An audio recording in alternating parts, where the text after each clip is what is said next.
Qu'est-ce qu'un meunier et quel est son rôle? C'est dans ce nouveau numéro de PP News que vous en saurez un peu plus sur ce métier. Bonsoir à tous et bienvenue. Fils de ferronnier, Abdoul Koulibaly a choisi le métier de son défunt père, de qui il garde le goût du travail bien fait. Une valeur avec laquelle il veille à la bonne marche de son entreprise. Suivons-le dans cet élément vidéo 68-18. Nous sommes à Boaké, chef-lieu de la région du Békay, précisément au quartier Zone. Et c'est ici que nous avons fait la rencontre de Koulibaly à Paplé Abdoul, un jeune ferronnier de 29 ans marié avec 2 enfants. L'histoire de vieux Morola est trop bizarre, je vous explique. À le voir expliquer le travail de ferronnerie, tu as l'impression que depuis son enfance c'est ce qu'il fait. Mais laissez-moi vous dire que si vous avez pensé ça là, c'est que là non, vous vous trompez d'erreur.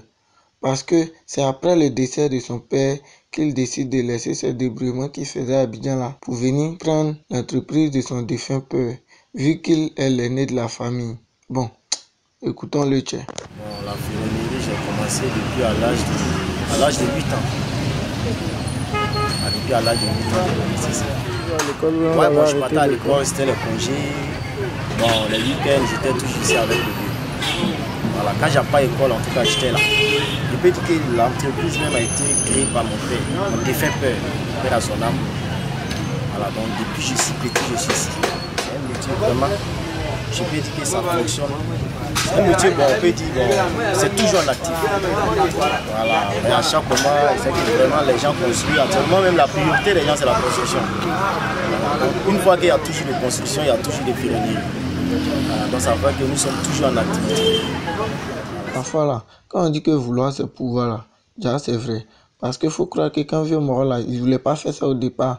Mais quand il a voulu, il a pu le faire. En tout cas, vieux Morola, bon barre à toi. Et puis là, on sait que là, de là où ton vieux est là, il doit être fan de toi.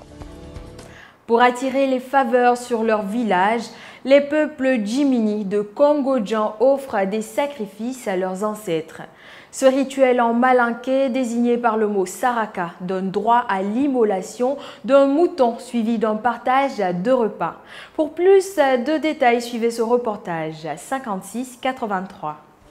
Nous sommes à Congo-Djan, 5 km de Bassawa, dans le département de Dabakala. Ici là, on est 99,9% Djimini, 95% musulmans. Le reste là, on peut les compter. Aujourd'hui, nous sommes tombés sur un sacrifice appelé Saraka. Ce Saraka a lieu 2 fois par an. Le but, c'est d'apporter prospérité au village, prospérité aux enfants, prospérité aux cultures.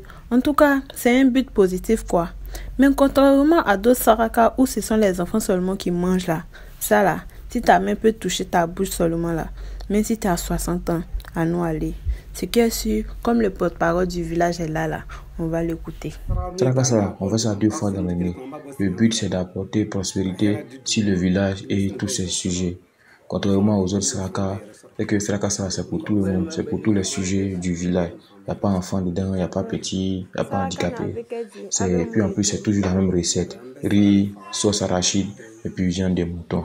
Voilà. Donc, voici un peu l'esprit. Et puis le reste là, ça appartient aux esprits. Donc voilà, vous-même vous avez vu, c'est ça qui est ça. Et puis c'est ça qui est là aussi. Le père Natapa lui-même là, il ne sait pas depuis quand Saraka là a commencé. Mais ils sont dedans. C'est qui est sûr, il a raison.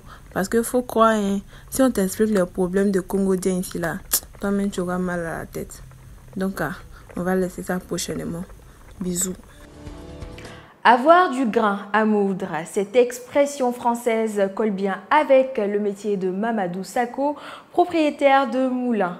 Ces machines qui tournent à plein temps transforment les céréales en poudre et broient les tubercules de manioc.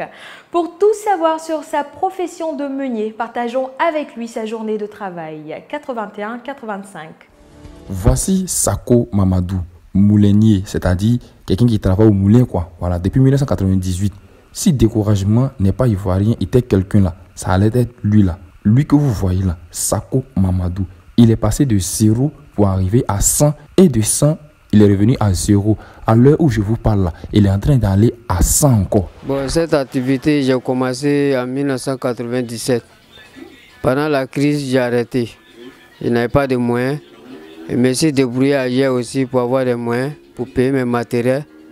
Maintenant, en 2010, j'ai commencé. Voilà. Maintenant, en 2010, c'est si un côté là que je travaillais. Quand j'ai eu un peu de moyens aussi, j'ai fait le côté là en 2015.